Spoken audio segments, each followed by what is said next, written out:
Okay, we'll start now. I changed my mind. All right, everyone, thanks for joining us. I saw some of you guys this week in clinic, and I said, see you later. And you guys were like, no, I'll see you at 6 p.m. tonight. So I appreciate you guys joining us. For those of you who don't know who I am, my name's Ricky Singh. I work here in Manhattan at Weill Cornell Medicine, specializing in rehabilitation, sports medicine, and pain medicine.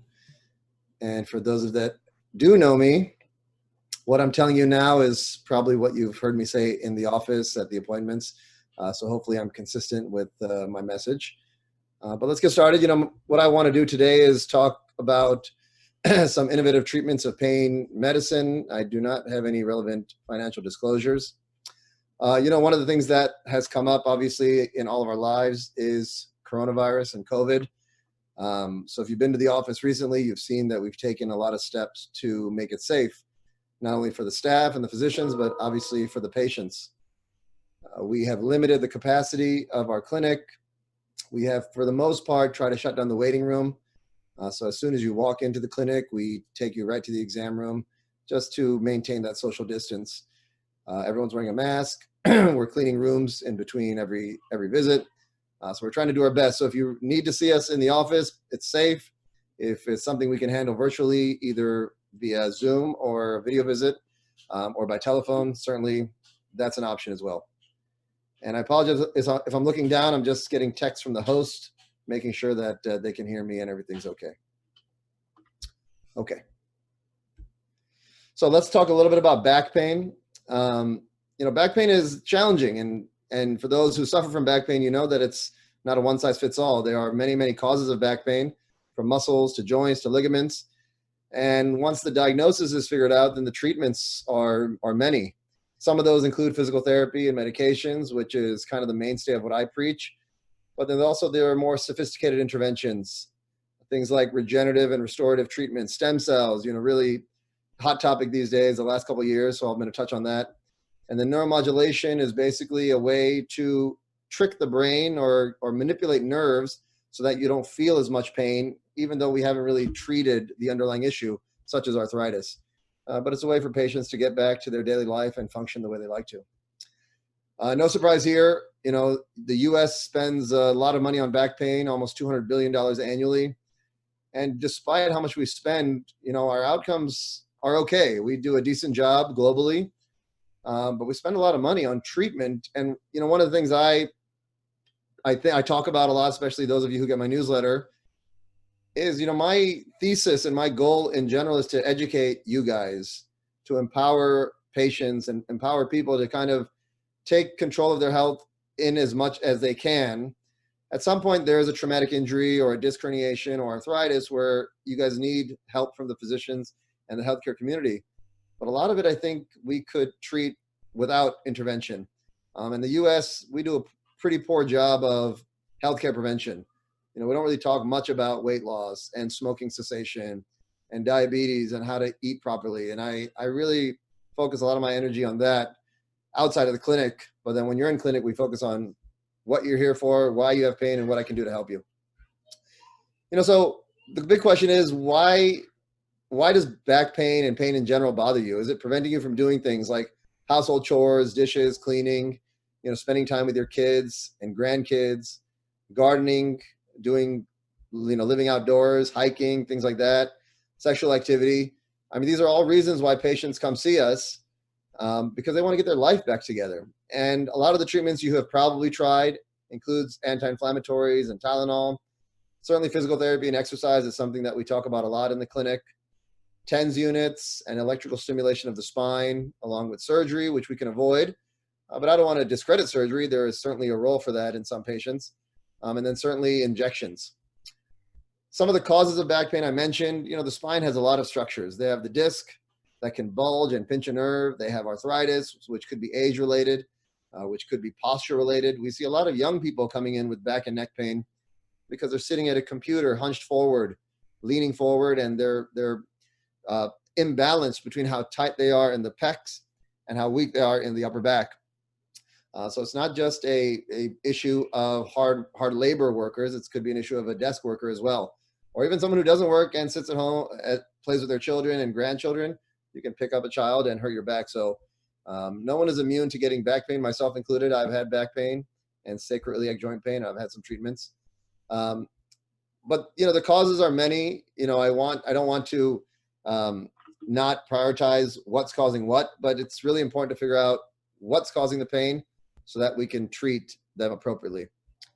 I'm going to pause like every few minutes just to look at some questions. I'm not sure, Tyler, I think you're going to help me kind of. So far, we don't have any questions, but anyone who wants to can use the Q&A feature on the bottom to put in any questions they'd like. Okay. And great, Tyler. Sorry, I kind of jumped in without your introduction. I'm not sure if you want to introduce the webinar and talk about what we're here to do in general. Yeah, no problem at all. I mean, you did a pretty good job of it. I was just, I'd like to introduce Patrick, who is our pain therapy awareness advisor. I'd also like to introduce Justin Minyard, who is our patient ambassador, and myself. My name is Tyler Nader. Again, we're just going to be going over treatments of back pain. Please use the Q&A feature for any questions you have. All right, great. Sorry about that, Tyler. I get a little excited when I. That's okay. All right, so discogenic pain. So we talk about the disc. The disc is a soft jelly-like donut that sits in your spine. We have multiple levels. We have about 30 of these in our spine, and they help us shock absorb. So anytime you bend and twist, anytime you cough, sneeze, laugh, or turn, it's the disc that's taking the shock of the spine. But sometimes what happens is the jelly inside this disc can sometimes squirt out.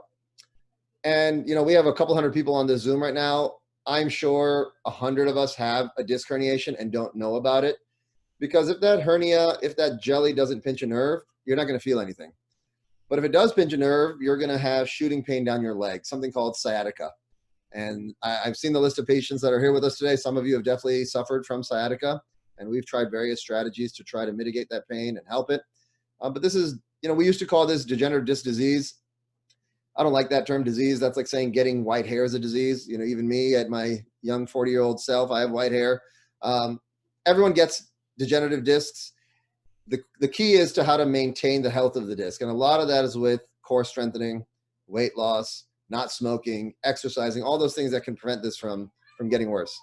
But once you do have disc degeneration, what can we do about it? Certainly epidural steroid injections is kind of an easy first-line treatment to help the symptoms. It doesn't really cure the problem, but it helps with the pain. If that doesn't help, sometimes we send you to our surgical colleagues at our spine center, where they can offer you various surgical interventions. And again, sometimes surgery is necessary, and surgery is a home run. Patients do really, really well with surgery. But if we can avoid a big intervention like this and do this semi-conservatively, that is certainly my approach. What about stem cells? Stem cells, again, is a hot topic. The FDA is all over stem cells. There's clinics that have come and gone because docs and healthcare providers are kind of misusing this treatment. The theory of stem cells and regenerative medicine basically is every one of us in our body has cells and growth factors that circulate to help heal itself. We've all experienced a cut. We fall and we scrape our knee. We cut ourselves shaving. Not me, obviously. But when you do, you bleed, you scab, and then in a couple of days it heals. When you're younger, like my 3-year-old, almost 4-year-old daughter, she'll fall and cut herself. She'll have a scrape. She'll heal herself in 12 or 24 hours because the potency and the concentration of growth factors in young people is greater. As we age, unfortunately, our repair mechanisms get a little less efficient, which is why it takes us elder adults to heal a little bit longer. But the theory of regenerative medicine is to take what you guys have, what patients have, concentrate them, and then give them back to you in joints or in the disc or in the spine. And we can take stem cells from anywhere. We can take it from your blood, something called PRP, platelet-rich plasma. We can take it from your bone marrow. The bone marrow has a very, very high concentration and good quality stem cells. We can take it from your adipose, your fatty tissue. So in the office, we can do a little lipo aspiration. It's not really liposuction, so don't come in thinking for cosmetic six-pack, but a small sample that we can harvest the stem cells and the growth factors and put that back into certain areas. And basically, the purpose of it is to stimulate growth in a certain area, whether it's the joints for arthritis or whether it's the spine. So we have many clinical trials running at Cornell. I may have offered this treatment to some patients on this webinar right now. We did do it on a patient today, actually, in the procedure room. Basically, someone with back pain who wasn't getting better with epidurals. The disc was degenerating, so we simply took cells from the bone marrow, aspirated them, and put them right back into the disc. The procedure takes like 30, 40 minutes. So hopefully, knock on wood, relatively benign and painless, but the data has shown it to be effective, and we are collecting our own data. And hopefully that adds to the literature that this is an effective therapy. Like I said, I'll stop periodically just to see if any questions come up. One came up with was, how do you diagnose the causes of back pain? Yeah, so that's challenging, and that's kind of the art of what we do as the physician. A lot of it is the history. I always tell my residents and trainees, if you listen to the patient long enough, they're going to kind of tell you what's wrong with them. A lot of times, med students and residents jump in with all these questions, and patients just want to say, listen, let me just tell you my story. So getting the history is very important. The physical exam is important. What I do to provoke your pain, what I do to minimize the pain, that kind of helps me lead to the diagnosis. But a lot of times injections can also help. And I'm going to get to that in my next section, if I can numb a certain area with lidocaine or Novocaine, like a dentist uses, if I can anesthetize that area and temporarily you don't have pain, then I found the source. Then it's a matter of how do I treat that. So there's a lot of different ways to diagnose, but that's the key. You nailed it. We got to figure out why first, and then what to do afterwards. And another one came in, are there any major risks with stem cell treatment? We like to be really cautious in the use of the word stem cell. I'm kind of saying it more casually. I don't like to call it stem cell therapy because it's not really stem cells. Stem cell therapy is when you take cells from someone, you go to a lab, you strip away everything except the cell component and put it through an IV and send it through the body. There are some labs and some practices that practice stem cell therapy. I mean, if you're taking a patient's own cells and growth factors and injecting them back, the risk is pretty minimal because there's no chance of rejection. It's your own structure. But if you are injecting something through the IV, which we're not even going to talk about because that's not FDA approved, yeah, I mean, there are some risks, infection, blood clots, things like that. What I'm talking about in terms of taking your blood or your bone marrow and putting it back into certain areas, there's no risk other than it may not work, if you want to call that a risk, but no risk of infection, no risk of rejection. So relatively safe procedure. I think most of the questions will be answered coming up in the rest of your talk. Sounds good. So another source of back pain is not the disc, is actually the joints, the facet joints. And the facet joints basically lie at each segment, and these joints degenerate with time. It's just a matter of time when these joints are going to degenerate.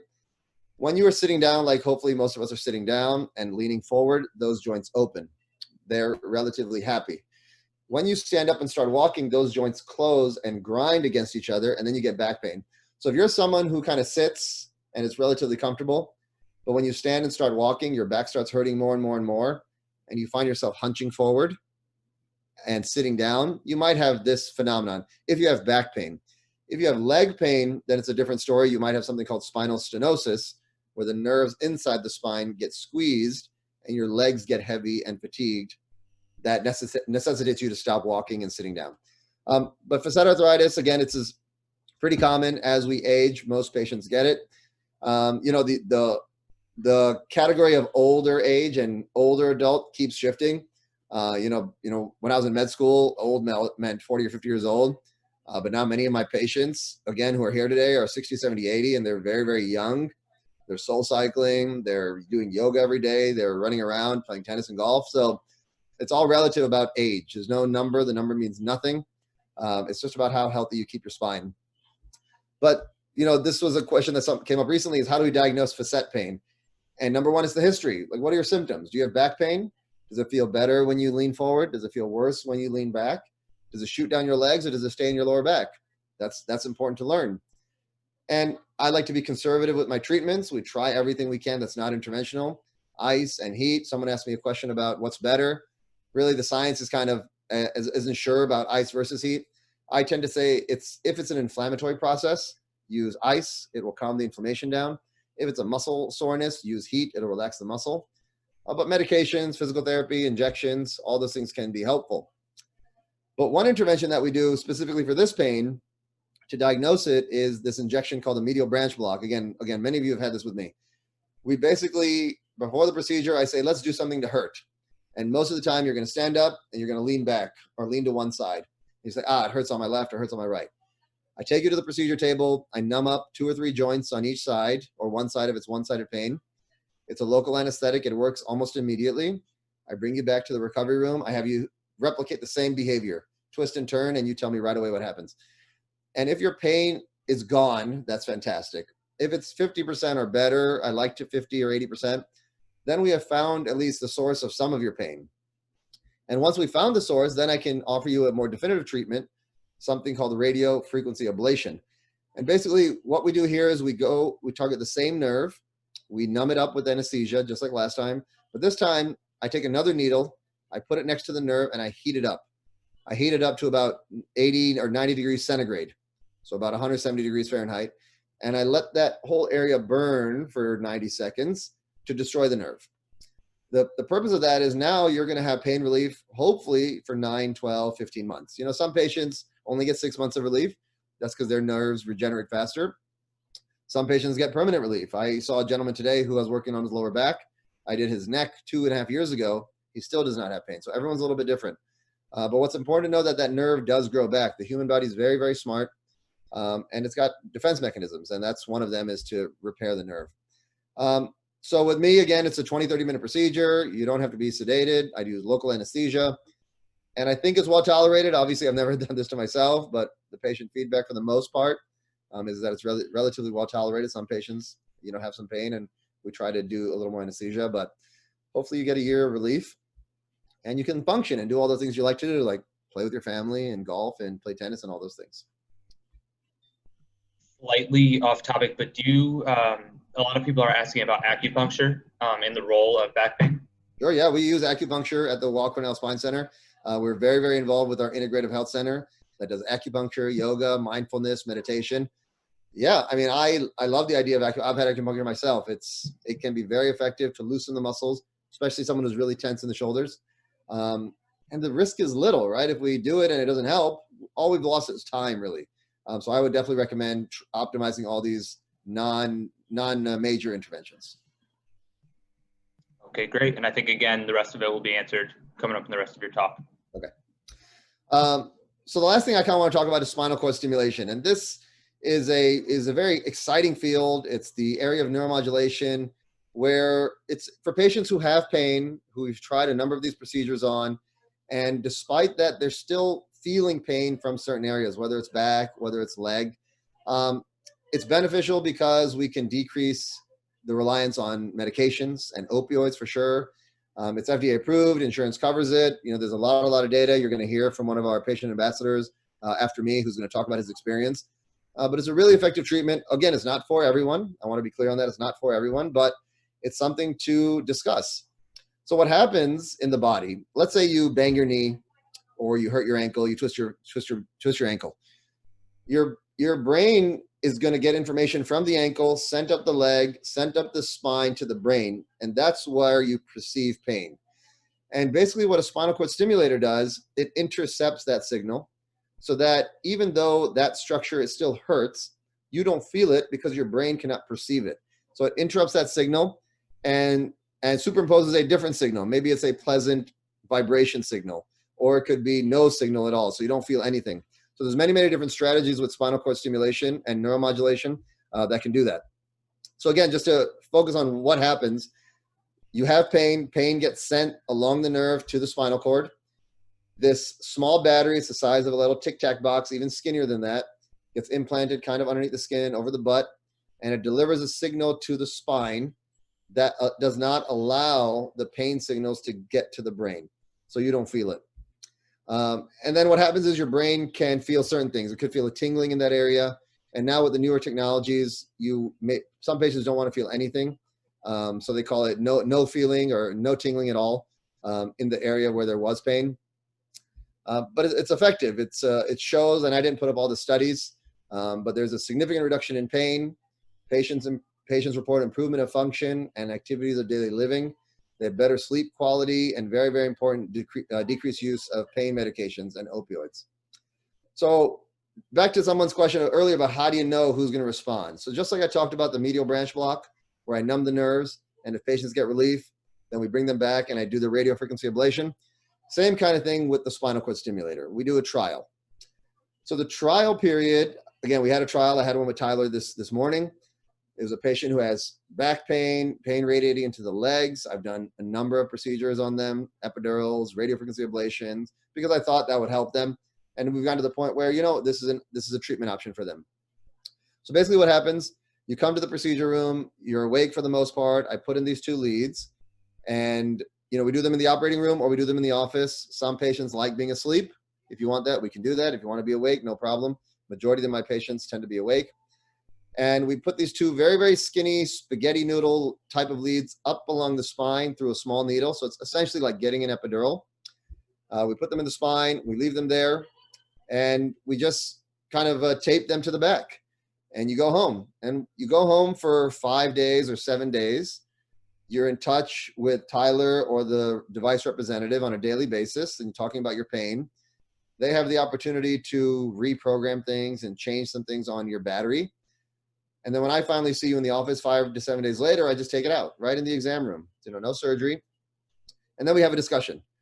We say, how was your pain for the past 5 to 7 days? What were you able to do that you couldn't do before? Did you notice that you took less pain medications? And these are all the metrics that I like to use before we say you are a great candidate. Let's move on to the permanent. So there's a trial and then there's the permanent. The permanent big difference is that battery that was outside during the trial gets implanted underneath the skin. So I have my neurosurgeons do that. They make a small pocket, outpatient procedure. It takes about an hour. But what defines successful as a trial, again, is if your pain is reduced by 50%, you're able to go back to your daily activities, pain medication, and your sleep is better. These are all the questions that I ask. Bunch of different leads. You know, this is probably more information than you need. For the most part, we use these tiny, tiny spaghetti noodle diameter needles, leads. Sometimes you need a paddle. But again, this is on a case-by-case basis, which we can discuss. So who can benefit from this therapy? Anyone who has neuropathic pain in the low back and legs. So if you have burning in the back, burning in the legs, tingling, things like that. If you've had surgery, yet you still have pain, which happens, you know, sometimes surgery is very important to decrease compression of the nerves, and they're successful in doing that. But then patients develop pain afterwards, and there's no more surgery that can be offered. So this is a really good treatment for that. If you've had chronic pain, if I am failing you as your doctor and I've done all these procedures on you and you're not getting better, then maybe bring this up with me, because sometimes I don't think about it. So bring this up. Say, what about spinal cord stimulator? I'm happy to try that. Pain in your back, pain in your legs, certainly home runs when it comes to this therapy. But also, again, if you've tried everything and it's not working, if you're taking a lot of pain medications that have side effects, I give you gabapentin or opioids and it makes you sedated or drowsy, and we want to stop using those. Again, this is a really, really beautiful therapy. Sorry if I talk fast. You guys know me from clinic. I like to talk fast, but certainly I'm here to answer your questions and make sure you guys have all the information you need. Sure. We have one that showed up a couple times. Are there any side effects or risks to spinal cord stimulation? I mean, sure. Just like any other intervention, the risk mostly is in the technique. So during the procedure, because we are entering the spine like an epidural, and then we're tunneling the lead up, sometimes that needle can go a little too deep, and you can get what's called a dural puncture. And the risk there is then you kind of have a headache for a couple of days. You're a little bit bedridden. We usually treat you with caffeine and fluids, and that puncture usually closes. Infection is always a risk. Anytime you get a needle, you get a flu shot, there's a risk for infection. We minimize that by cleaning things with sterile soap, doing this in a sterile environment. Bleeding, also a risk. Again, you're using a needle. We make sure you're not on blood thinners when we do this procedure. So if you're on blood thinners like Coumadin or Plavix or Pradaxa or Xarelto, certainly we want to discuss how not to be on those during this procedure. But again, this is similar to what I mentioned earlier with the stem cells. The biggest risk is I wasted 7 days of your life with this trial. You come back 7 days later and say, you know what, that didn't help. I still feel good about it, honestly, because I feel like we've offered you the best options we can. But from a procedural perspective, the risk is very minimal. Very good. I believe that's it as for relevant questions. Okay. So just to summarize, you know, back pain, it's not one size fits all. Everyone has back pain. We all will suffer with back pain at some point.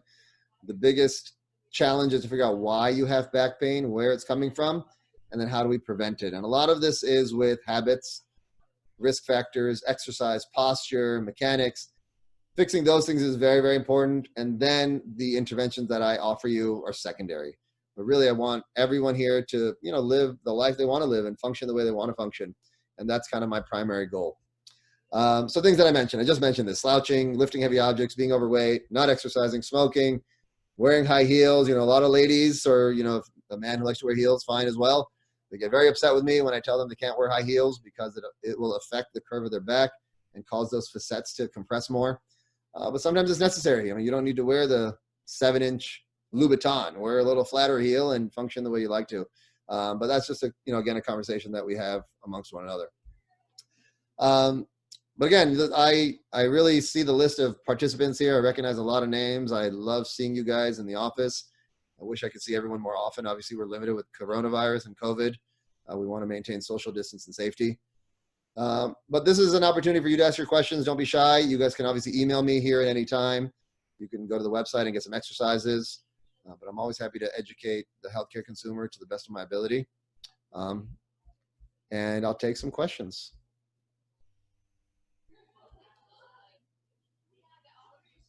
We were asked about treatment for neuropathy, especially in the feet. Yeah, neuropathy is challenging. The biggest challenge with neuropathy is why. Why do you have neuropathy? Is it because of diabetes? So first, optimize the blood sugar control.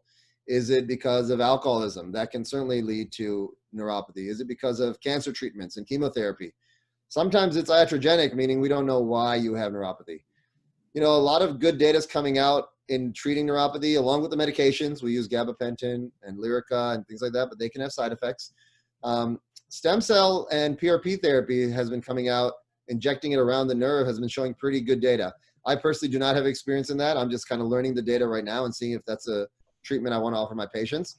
But spinal cord stimulator, it's a really, really good treatment for neuropathy. There's a multi-center study going on now. It's already been published, showing that in patients with neuropathy and pain in their feet and burning, spinal cord stimulator is a very, very good treatment. I actually did one last week for neuropathy, the trial. I took it out on Wednesday. She is going for implant next week.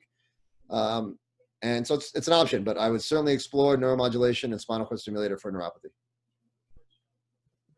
And is there any chance of getting used to spinal cord stimulation over time?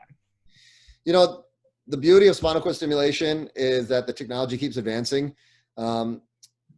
How effective the trial is, we kind of use that to base the permanent implant. And even with that, there's so many programs and so much variability that you can do with the programming. And even if you kind of become immune to the programming at some point, we can then change it while the battery and all the equipment's already in to give you relief again. So there's a lot of options. There are some patients that it ends up not working after 5 or 10 years. Those are rare and few and far in between, but we have a lot of flexibility in the programming. Tyler is very, very skilled at this. He works with me a lot. He talks to the patients on a daily basis, and we want this treatment to be successful. We don't want 70%. We want 100% success with this treatment, and those are the patients I want to offer this on. Absolutely. I don't believe we have any other relevant questions. You can take a look through them if you want. I'll start trying to answer some while I answer the chats, but do you want me to hand it over? I'm happy to do it. Okay, so I want to introduce Justin Minyard. He is a patient ambassador for spinal cord stimulation, and he is going to share his story with you guys now. Hi, Justin. Hi, thank you all very much for having me. Dr. Singh, I have to give you props, sir. You have the best Zoom background I think I've seen in a long time. It's awesome. I am a medically retired Army Master Sergeant. I am also a chronic pain patient, and I've been dealing with this for about as long as I can remember. My very first injury was on September 11th, 2001. At the time, I was a first responder at the Pentagon, and while I was trying to reach a woman that was trapped underneath 3 floors of debris, the building collapsed on me, and I fractured my spine and damaged several discs. Subsequent to that injury, I had my first of overall 6 back surgeries throughout my career, and following the surgery, I recovered, and very soon after that, I left on my first of 8 deployments, and that was really the pattern for the rest of my career, which was deploy, get injured, come back, have surgery, all of them spine surgeries, either from falling out of a helicopter or getting blown up, and come back, have the surgery, recover, and then really kind of quickly redeploy. It caught up to me on my last deployment, 12 months into a 15-month rotation in Iraq, when I stepped out of my Humvee and I just couldn't walk anymore. My body basically gave out. When the doctors explained to me, Walter Reed, the doctors explained to me that when you combine multiple spinal trauma injuries with multiple surgeries, minimal recovery time, and just the physiological toll combat has on your body on a daily basis, you're kind of left with what I was looking at. We at one point during my last deployment, we were doing spinal epidurals on the back deck of a Humvee in the middle of Fallujah. So when I came back the last time, we needed a fix for all the damage, and that was my last surgery. That was an anterior posterior inner body fusion at 6 levels. So they basically just went in from the front and the back of my body and built a titanium cage and put a bunch of rods, pins, and screws to kind of hold it all together. And I spent a couple months in Duke Hospital in North Carolina recovering. And when I went home after that couple months, I realized I was having serious issues, and that was that I was in more pain 2.5, 3 months post-op than I was before I went on the table in the OR at Duke. And for me, it was a completely new level of pain, something I had never dealt with. The type of pain that for me controlled every second, minute, thought, plan, relationship aspect of my life. The pain was there before I woke up and was with me all day, in front of my face, and with me long after I went to bed. So after trying to work through that with injections and ablations and a lot of the therapies Dr. Singh went over, I went back to my medical team and said, we need a fix for the fix. And the fix for the fix in my case was long-term medicine management. And that, for me, that in my case, that was like throwing gas on the fire. If I thought that the pain controlled my life from wake up to sundown, once we added 240 milligrams of Oxycontin, 60 milligrams of Percocet, 40 milligrams of Vicodin or Valium a day, I looked up and I had a full-blown dependency issue, and my pain wasn't even really being treated. I'm 6'8", 250 pounds. I'm a big guy, and I was a big guy occupying space, not really living, not being a dad, a father, and I was in pain. And that went on for 2 years, and I ended up being fortunate enough to finally get a referral to an interventional pain management specialist. And that was the first time I heard about an option like spinal cord stimulation. Again, in my case, we had really exhausted a lot of the options that are out there for most patients. We've gone through all the surgeries, injections, ablations, really everything. And spinal cord stimulation was presented as kind of a last resort. And I was hesitant at first. I went through the trial, the test drive part of it. And within 45 or 50 minutes after that procedure, that outpatient procedure, I was talking with the clinical specialist, and when they turned on the stimulator, and I felt the therapy for the first time, it felt like champagne bubbles coming up inside of my legs into my lower back. And what I usually felt in my lower back and inside my legs would be lightning bolts of pain shooting down the front.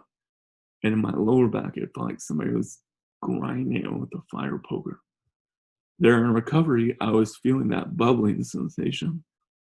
What was explained to me is essentially what was happening is the stimulator was blocking my brain's ability to receive that pain signal.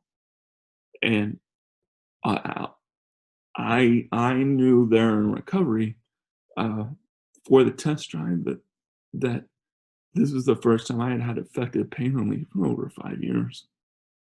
And that was in 2008. Now, I've gone through 3 iterations or 3 progressions of the system and the battery and the programming, and I shoot to be at a 3 or below if we have to score my pain on the 1 to 10 or the frowny face to the happy face scale. I shoot to be at a 3 or below.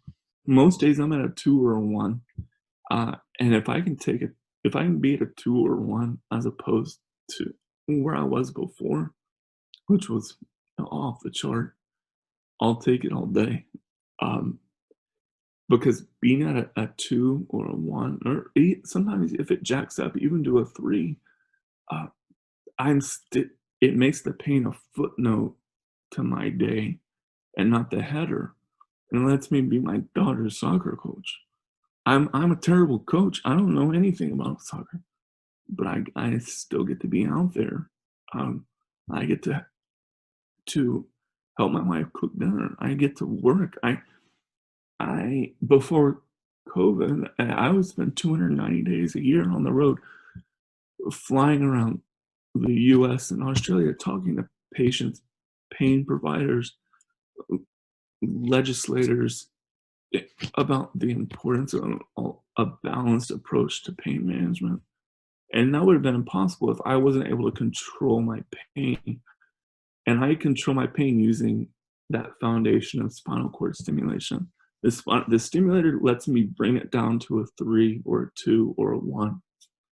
Once I have that foundation solid, and I layer all those things Dr. Singh talked about earlier, and I think a patient asked about as well, when I layer my massage therapy, my chiropractic care, my acupuncture, exercise, all those things on that solid foundation and stimulation, I get to live my life pretty much how I want to live it, and I'm extremely grateful. And I control when and how I receive the therapy. I turn the volume up just like a TV remote. If I want the intensity to go up, I can turn it down. I can shut it off. I can feel it or not feel it. It runs by itself at night, and I don't feel those champagne bubbles. And then I like feeling them in the day, so it automatically kicks on in the day. The point being is, as a patient, for me, it's extremely empowering to, as good as a doctor, I have an incredible pain doctor, but I know he doesn't want to see me every two days or 2 weeks, and I'm grateful for the freedom and the empowerment to be able to manage my pain for the most part by myself with using the stimulator, and if I need breakthrough, I use Advil. Coming up this summer, I'll be 9 years clean. Nothing stronger than ibuprofen. And I'm very fortunate and blessed to be in that position. And it's only because I was fortunate enough to speak with an interventional pain management specialist that talked to me about spinal cord stimulation, identified me as a good candidate, and we talked through, and I decided to go through with the test procedure.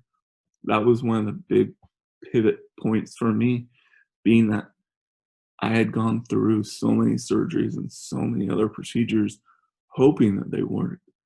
Structurally, they did fix me. Structurally, I'm sound.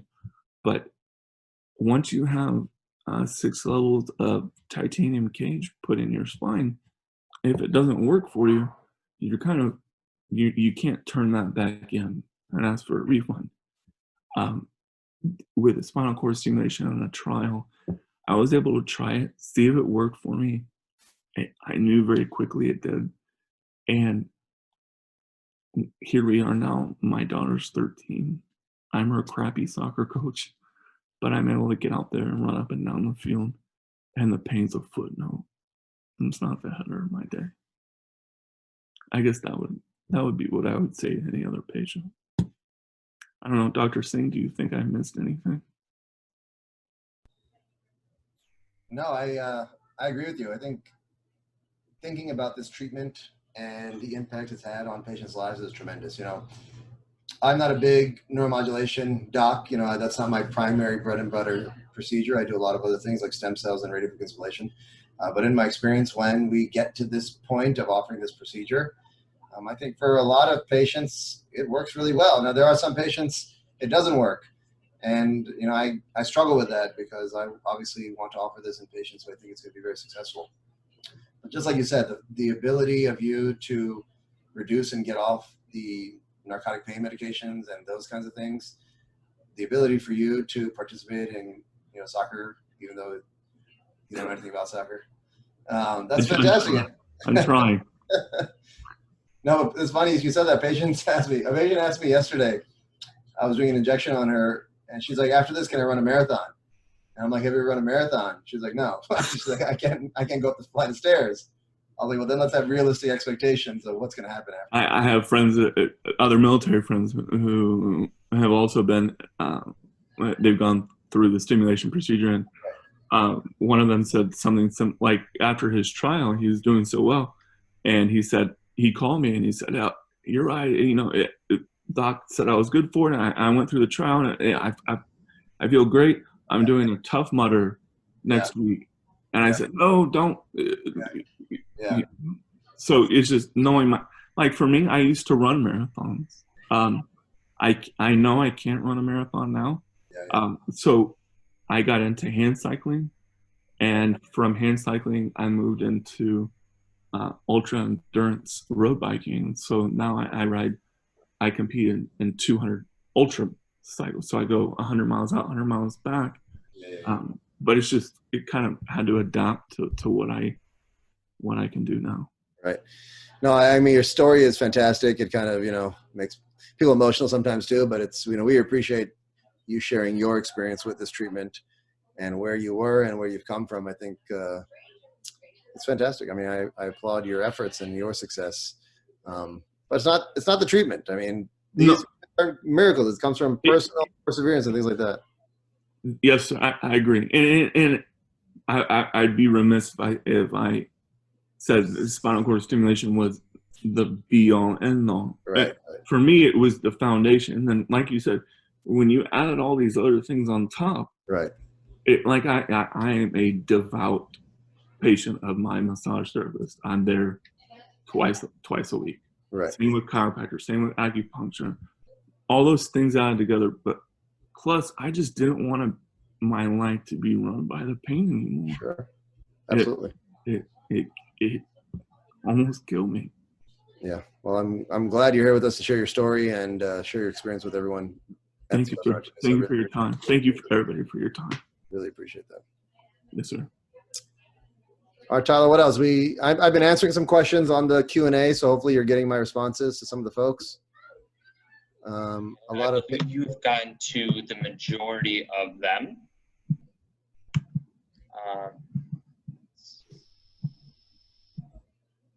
Someone asked Abbott versus Medtronic. BMW versus Mercedes. What about Boston Scientific? Yeah, exactly. I use every company. I don't want to, I'm not paid by any company. All my opinions are unbiased. I have no conflict of interest. Like I said, I'm not paid for this talk. I'm not paid for any talk. I like Boston Scientific, and I'm not saying that just because Tyler's here. He knows that. He knows I use other companies as well. Their technology is, ever evolving, and the indications keep expanding. The ability to get this procedure and still get an MRI, that's very, very important. There's patients who need an MRI. They have MS or they have other issues that they need a full body MRI. So these are MRI conditional applications, and that's very important. But the one thing I talked about in my talk was about the waveforms. Some patients like feeling the tingling because they know it's working. Some patients don't want to feel anything. Some patients want to feel more stimulation when they're out and about and less when they're sleeping. And with the device that I use with Boston Scientific, I'm able to achieve all those things. So that's one of my things. There are other patients I use Medtronic and Nevro for, but it's something that we would discuss. We'll discuss what's the best option for you and best device, but not one size fits all. Very good. A disclaimer, I am from Boston Scientific. If anybody needs or has questions about SCS, feel free to reach out, please. Right. Anything else you want to go over, Dr. Singh? I'm just going through some of these questions. I've been typing a lot. My hands are getting tired. So how effective is PRP for meniscus regeneration? You know, I want to be clear on what we're actually doing with stem cell therapy in general. We're not regenerating. You know, it's restorative treatment. We're helping the cells there heal better. So we are, to this day, unable to restore and rebuild cartilage in the knee. In the lab, I can do it. You give me a petri dish. I can put growth factors and the perfect environment. I can make new cartilage. I can make you an ear. Not me personally, but healthcare. But in the body, when I put stem cells and growth factors in certain areas, I'm not actually regenerating the cartilage. What we're doing is restoring the environment and the supporting structures to take the pressure off those of the disc so that you can function more. The purpose of this treatment is function. So you get an MRI before, you get an MRI after, it might look the same. So I don't want you to worry about the pictures. There's a good one here. Does anti-inflammatory diet help reduce pain? Yeah, that's great. I'm a big, if you get any of my newsletters, you'll see that I'm a big proponent of the anti-inflammatory diet. I'm a big believer in turmeric or curcumin, which is an Indian spice that we use a lot in our food. But any way to decrease your body's inflammation, the biggest culprits in our diet, especially in the US, carbs, sugar, dairy. Very, very pro-inflammatory foods that raise our cortisol, bring our inflammation up. So if we can minimize that or reduce it or even eliminate it, you'll notice that I've had a patient who went straight meat eater, carbs, sugar to vegan. Actually, she went vegetarian first and didn't notice much of a difference. But then once she stopped dairy, her joints stopped hurting. She had more energy. She was more upright. So I'm a believer. What do I say? I say food is medicine in my newsletter. I say food is medicine. So think of it that way. Very good. We have a patient here. One of our patients, we actually did a perm on. And he's asking, my question is, does the body get used to the stimulation? Oh yeah, you asked me this question already. So this is one of our good patients. You can ask him, his wife said it. He used to walk this way, hunched forward. He stared at the sidewalk. And I did a number of injections on this guy, and he knows you're here. And I thought I was making you better. And then we thought about this treatment and we did the trial, and he was a little too excited because right from the trial, he stood up and like ran home. And I was like, dude, you gotta relax. But we put the permanent in him. It's been like 6 months, I think. Good to hear from you. Good to hear from you. I'm glad you're doing well. I got another good one. Is there an age limit for intervention? For surgery, yes. You know, when we send patients with severe spinal stenosis to the surgeon and they're at a certain age or other risk factor, like they're smoking or obesity or things like that, they may not operate on you because there's increased risk there. For what we're talking about, no. I will do this procedure on anyone, I mean, within reason. I've done radiofrequency ablations on 92-year-olds. I did a cervical epidural on a 104-year-old 2 weeks ago. Trust me, it was, I was a little nervous because 104 years old. But it helps. I mean, he's come now twice. He came in when he was 102 and he just came. He was 104. And I did the same cervical epidural. But he's doing very well. So no, age is only a number. Don't think about the age. I think about your spine. I think about you. I think about what you want to do with your life. And if we can optimize your function and your mobility, that's my goal. People talk about standing desks. Yeah, I mean, it depends though. Remember, if you have back arthritis and I give you a standing desk, you're going to do worse because you want to sit. If you have disc pain and you sit all day and your disc hurts and you stand, you do better. I'm a believer in changing positions. In addition to food is medicine, my other tattoo that I'm going to get is mobility is medicine. Keep moving. So every 30 minutes, change positions. You know, luckily in medicine, we aren't desk workers. Granted, we do sit at a computer a lot and do our notes, but I get to hop from room to room to room, so I'm moving a lot. But mobility is medicine. Try to get up and down every 30 minutes. Sitting, standing desk, yes, I like those. There's another good one. May I assume spinal cord stimulation is not an option for me due to my pacemaker? That's a good question. Tyler, you want to answer that one? The answer is you can absolutely still get a spinal cord stimulator. They are not contraindicated, and they work on 2 different frequencies of waveforms. So you can. There you go. Blood thinner is the other one that comes up. If you're on blood thinners, aspirin, Coumadin, Plavix, can you get this? Someone asked me this. First of all, you can get injections while on blood thinners. That increases the risks of bleeding a little bit. But in my personal experience, have done 1,000 or so injections on blood thinners with no bleeding, knock on wood. When it comes to spinal cord stimulation, we have to figure that out together.